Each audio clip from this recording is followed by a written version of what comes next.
Je n'ai jamais cru que l'amour pouvait se transformer en arme, ni qu'un regard pouvait cacher un secret capable de tout détruire. Pourtant, aujourd'hui, en fixant la lueur tremblante de la ville à travers la vitre de mon appartement, je sais que tout ce que j'ai bâti repose sur un mensonge. Elle s'appelait Anna, une femme à la fois douce et impénétrable, avec ce genre de beauté qui semble née d'un feu intérieur. Je l'avais rencontrée par hasard, ou du moins, je le croyais un soir d'automne dans un café discret du centre, là où la pluie dessine sur les vitres des chemins de lumière et de solitude. J'étais, à ce moment-là, un homme pris dans la guerre silencieuse que se livraient deux empires économiques. D'un côté, la société que j'avais fondée, résultat de 10 ans de travail, d'obsession et de sacrifice. De l'autre, Atlas Corporation, une multinationale vorace prête à tout pour nous écraser. Les procès, les menaces, les sabotages, tout faisait partie du jeu. Mais ce soir-là, dans la chaleur d'un café et le parfum d'une femme, j'avais cessé d'être le stratège froid pour redevenir simplement un homme. Anna riait doucement. Ses yeux verts éclairaient la table. Elle disait qu'elle travaillait dans le marketing, qu'elle aimait la photographie et la mer. Rien ne semblait suspect. Et pourtant, dès le premier jour, il y avait chez elle quelque chose de parfaitement calculé.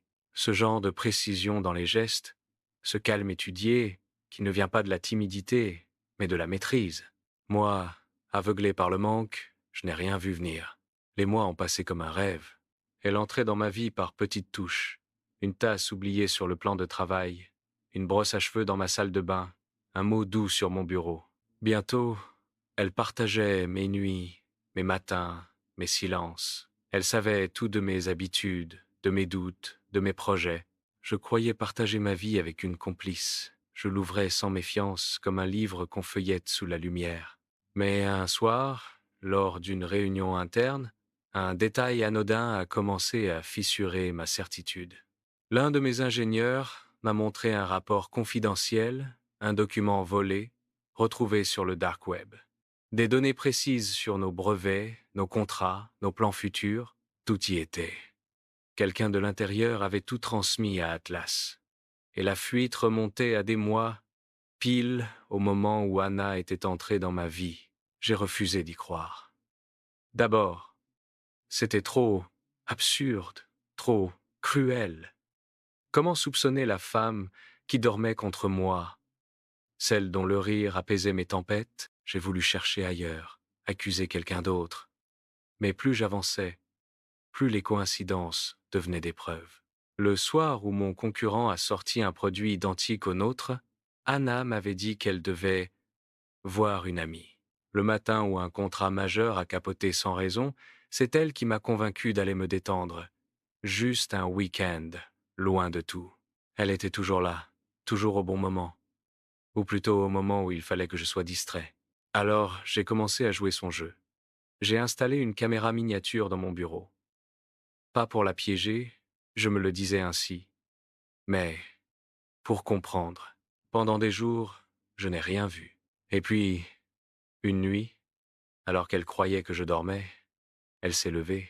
Pieds nus, vêtue d'un simple t-shirt, elle a allumé mon ordinateur portable, tapé un code que je ne lui avais jamais donné et branché une clé USB. Tout était là. J'ai senti une brûlure glacée me traverser le cœur. Elle copiait mes fichiers, méthodiquement, sans un bruit. Puis elle a tout effacé, nettoyé les traces, et est revenue se glisser contre moi. J'ai senti sa respiration régulière sur ma peau, son bras autour de ma taille, et j'ai eu envie de hurler. Mais je n'ai rien dit. J'ai attendu. Parce qu'à ce moment-là, une autre idée s'est imposée.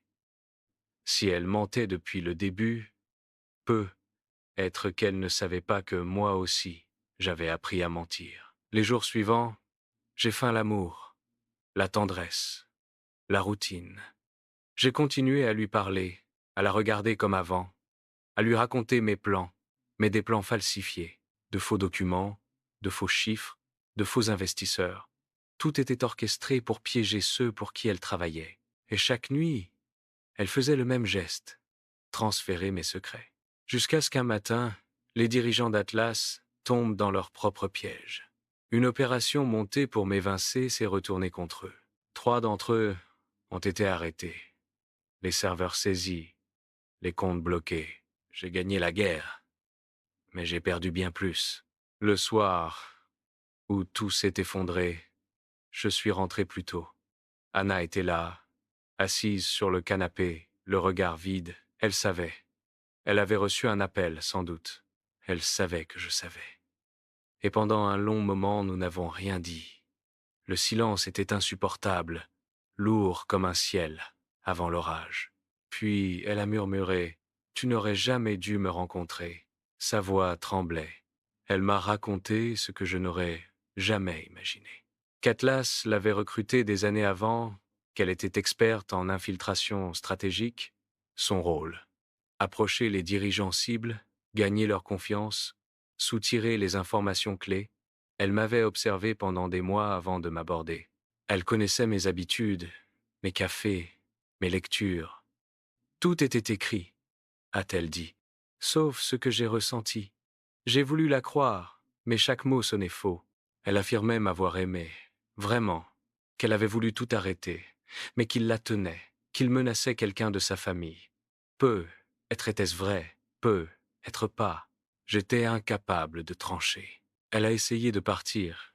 J'ai bloqué la porte.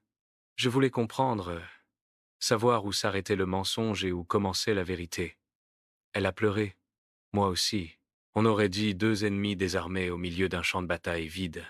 Elle m'a dit que tout ce qu'elle avait fait, c'était pour survivre, que le monde des puissants n'avait pas de place pour les sentiments. J'ai pensé à tout ce qu'elle avait vu de moi, mes failles, mes espoirs, mes peurs. Elle détenait tout, et pourtant à cet instant elle semblait minuscule, brisée. Alors, je l'ai laissée partir. Je n'ai rien dit quand elle a franchi la porte. J'ai simplement senti qu'une partie de moi s'en allait avec elle. Les semaines suivantes ont été floues. Les médias ont salué ma victoire. Les investisseurs ont afflué. Les chiffres grimpaient. Mais tout cela sonnait creux. J'étais devenu l'homme qui avait gagné la guerre, mais perdu l'amour. Parfois, tard la nuit, je revoyais son visage dans la lumière froide de l'écran, ses yeux emplis de larmes. J'ai voulu l'oublier, mais elle revenait toujours, comme une cicatrice qu'on gratte sans pouvoir la refermer. Et puis un jour, une lettre est arrivée. Pas de nom, pas d'adresse, juste mon prénom sur l'enveloppe. À l'intérieur, un mot écrit à la main. Je t'ai trahi, oui. Mais si c'était à refaire, je t'aurais aimé plus tôt. Pas d'explication, pas d'adieu.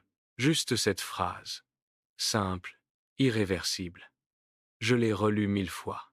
J'ai cherché dans ces mots une preuve, une justification, une échappatoire. Rien, seulement le vide, celui qu'elle avait laissé.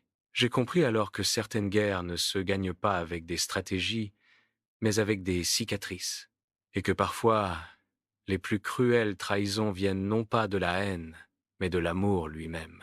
Depuis, je continue à vivre, à diriger, à sourire. Les gens disent que j'ai changé, que je suis devenu plus calme, plus froid. Ils ne savent pas que chaque fois que je regarde une femme dans les yeux, j'ai peur d'y voir les siens. Qu'à chaque victoire, je me demande si elle, quelque part, sait que j'aurais préféré tout perdre plutôt que la perdre, elle. Un soir, des mois plus tard, alors que je marchais seul sur les quais, j'ai cru l'apercevoir. Une silhouette fine, un manteau beige, la même démarche, ce même éclat de cheveux sous les réverbères. J'ai voulu courir, mais j'ai hésité. Et quand je me suis enfin décidé, elle avait disparu.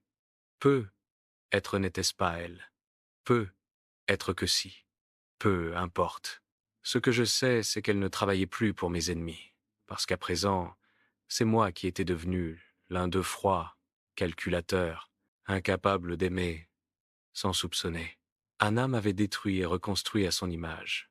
Elle m'avait appris que le mensonge peut parfois ressembler à la tendresse, que la vérité ne se dit jamais sans douleur. Aujourd'hui encore, il m'arrive de parler d'elle à voix basse, comme à un fantôme bienveillant, de lui dire que je ne lui en veux plus, que j'ai compris, qu'au fond, elle n'était qu'un pion, comme moi, dans une partie bien plus vaste, et que, Malgré tout, entre deux mensonges, elle m'a offert le seul moment de vérité de ma vie.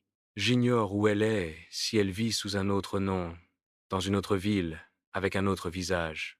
Mais parfois, quand le vent se lève et que la ville s'endort, j'ai l'impression de sentir son parfum. Et je me dis que l'amour, le vrai, ne meurt pas. Il se cache. Il attend, quelque part, entre deux ombres, qu'on ait enfin le courage de le reconnaître.